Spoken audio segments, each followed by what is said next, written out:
Gracias por estar conectado con Entre Hermanos. A continuación escucharás preguntas y respuestas acerca de las misiones. Todo comienza con tu relación personal con Dios. ¿Pasas tiempo a solas con Dios cada día? ¿Estás escuchando su voz por medio de la lectura y meditación de la palabra de Dios todos los días? ¿Conversas con Dios acerca de lo que has leído? Es decir, acerca de la voluntad de Dios, porque la lectura de la palabra de Dios nos dice lo que es la voluntad de Dios. Bueno, voy a dar unas pautas acerca del llamado. Son pensamientos, hay diferentes actitudes y ideas acerca del llamado de Dios, cómo saber si Dios me está llamando. Entonces, la Biblia nos enseña acerca de varios tipos de llamados. Uno es el llamado a la salvación, como dice en Mateo 9:13. Id pues, aprendid lo que significa.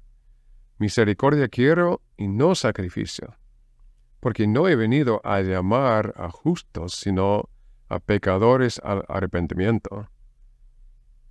No solo habla del llamado a la salvación, sino también describe el motivo y actitud que debe de tener un siervo de Cristo.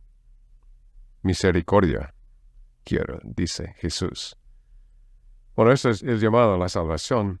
Hay otro llamado en la Biblia, habla del llamado al discipulado y la santidad. Como por ejemplo dice en 1 de Tesalonicenses 4:7, pues no nos ha llamado Dios a inmundicia, sino a santificación. Todos hemos sido llamados a vivir en obediencia a la palabra de Dios, a compartir la fe con los no creyentes y a vivir una vida de santidad. Yo diría que Dios llama a las personas en formas diferentes.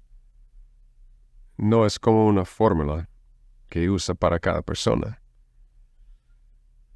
Por ejemplo, en la Biblia uno puede ver el llamado de Pablo cuando fue llamado en el camino de Damasco. Bueno, eso no es el tipo de llamado que recibe toda la gente. Tampoco en visiones, algunos sí, algunos no. Depende de la persona, la forma que Dios usa. La tarea designada no es permanente, pero el llamado de Dios sí es permanente. El cuerpo de Cristo tiene un rol importante también en el llamado. Veamos lo que dice en Hechos 13, por ejemplo. Hechos 13, versículo 1 dice, había entonces en la iglesia que estaba en Antioquía profetas y maestros, Bernabé, Simón, bueno, va con la lista, incluso con Bernabé y Saulo, ¿no? Y dice en versículo 2, ministrando estos al Señor y ayunando, dijo el Espíritu, apartadme a Bernabé y a Saulo para la obra a que los he llamado. Entonces, habiendo ayunado y orado, les impusieron las manos y los despidieron. Ellos entonces, enviados por el Espíritu Santo, descendieron a Seleucia y de allí navegaron a Chipre.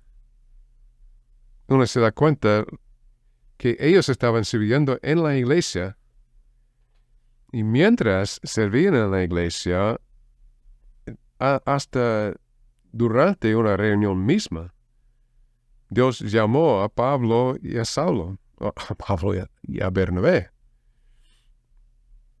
Dios llama a los que están sirviéndole fielmente donde esté. Eso es lo que diría. Si uno quiere saber el llamado de Dios, si me está llamando al campo misionero, hay que ser fiel en lo que está haciendo el ministerio en la iglesia. Dios te va a decir de poco a poco, tomando paso a paso.